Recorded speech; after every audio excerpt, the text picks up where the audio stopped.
Ish to me to Mark. Me. To Parks. Or to Parks. To Ish. January, February, March. So the four pillars. Yeah.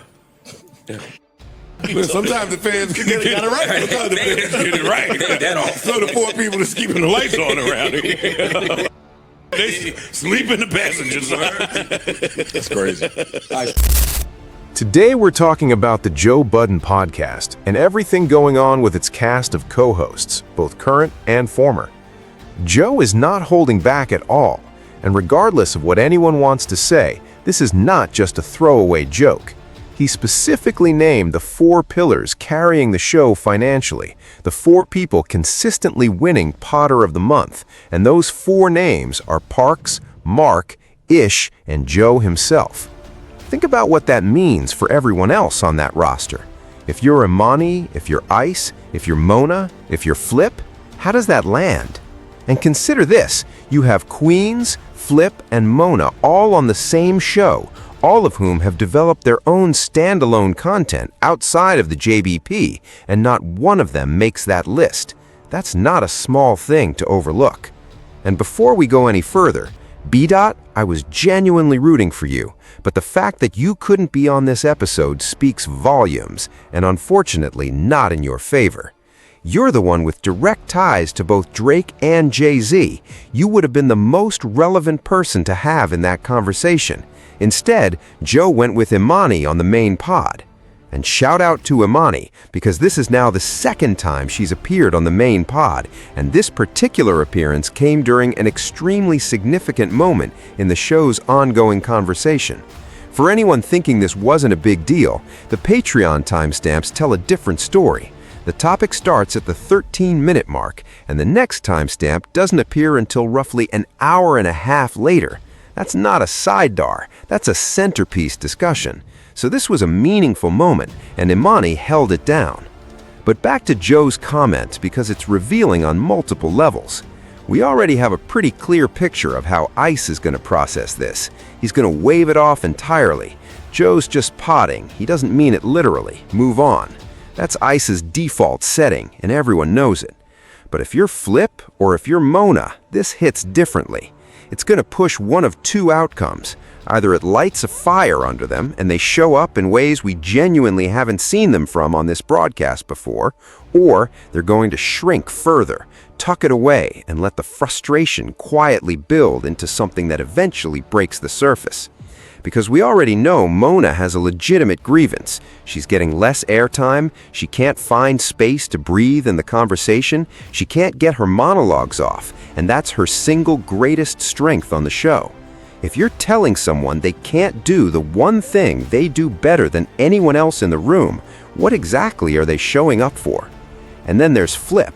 Flip hasn't been loudly complaining, but he has been visibly frustrated with the show's structure for the better part of a year now. That's not new information.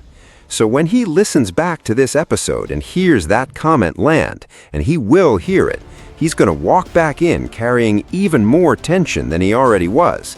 And the energy was already off. The last Patreon episode he appeared on, the vibe was completely disconnected from the start. So Flip is going to hear this, process it, come back into the room with that energy, and things are going to get even more uncomfortable before they get better. For people who cover the JBP and create content around it, this is honestly perfect material. Joe is no longer being subtle about any of this. He's putting it right on the surface. He's acknowledging the internal dynamics openly now, which means nothing is being swept under the rug. But here's the other side of it. If you're Imani right now, you're in arguably the best stretch of your run on this show. You're appearing on the main pod more than you ever have, and you're doing it during genuinely pivotal moments in the show's story. That's real momentum. And yet, somewhere in the back of your mind, you can't fully shake the other side of that coin, because this same person left you off certain interviews, didn't put your name in certain posts, didn't bring you up when the moment called for it. So what does that actually mean? Are you potting well and being rewarded for it, or is something else entirely going on here that's harder to pin down? And that's the wild part. This might genuinely be the best she's ever performed on this show, and somehow it's still not registering as enough.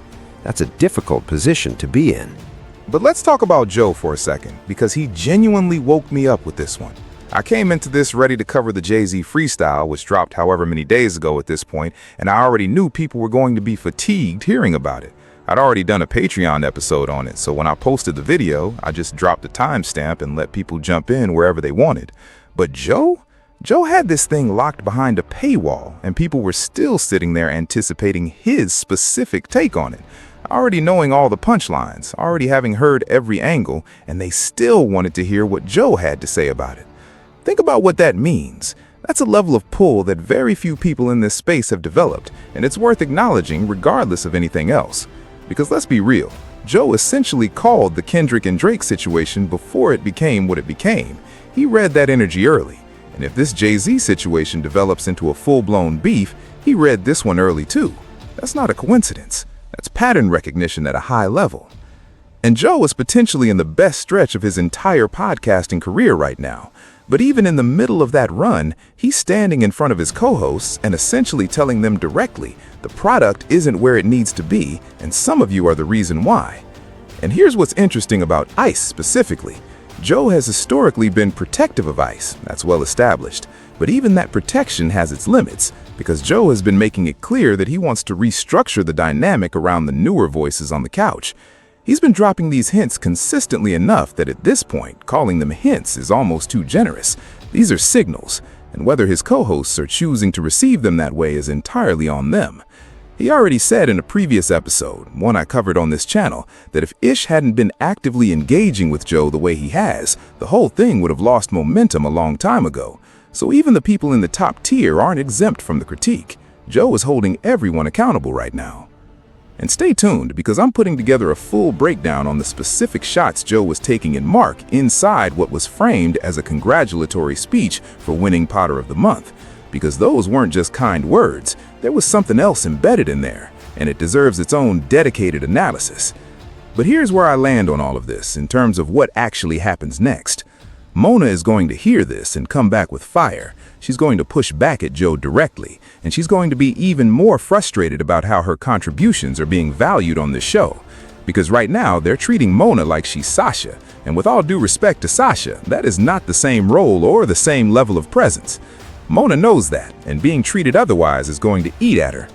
Flip is going to come back carrying that same frustration he's been building for months, and the energy in the room is going to dip even further.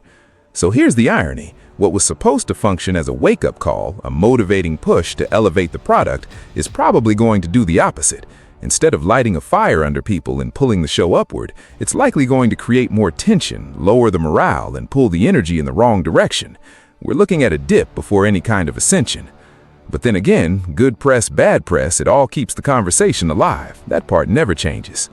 Let me know what you think about all of this in the comments below. And honestly, quiet as kept, this was a genuinely good episode. My personal measure for whether a pod hits is simple. Can I listen straight through without stopping? If I'm constantly pausing and picking it back up throughout the day, that's usually a sign something isn't clicking. This one wasn't that. So if you haven't checked it out yet, go tune in. Over on the Patreon, I go deeper. I break down Potter of the Month, I get into where Joe and Mark's dynamic currently stands, and I talk more about the overall cast situation. Come find me over there if you want the full picture. I'll see y'all. Peace.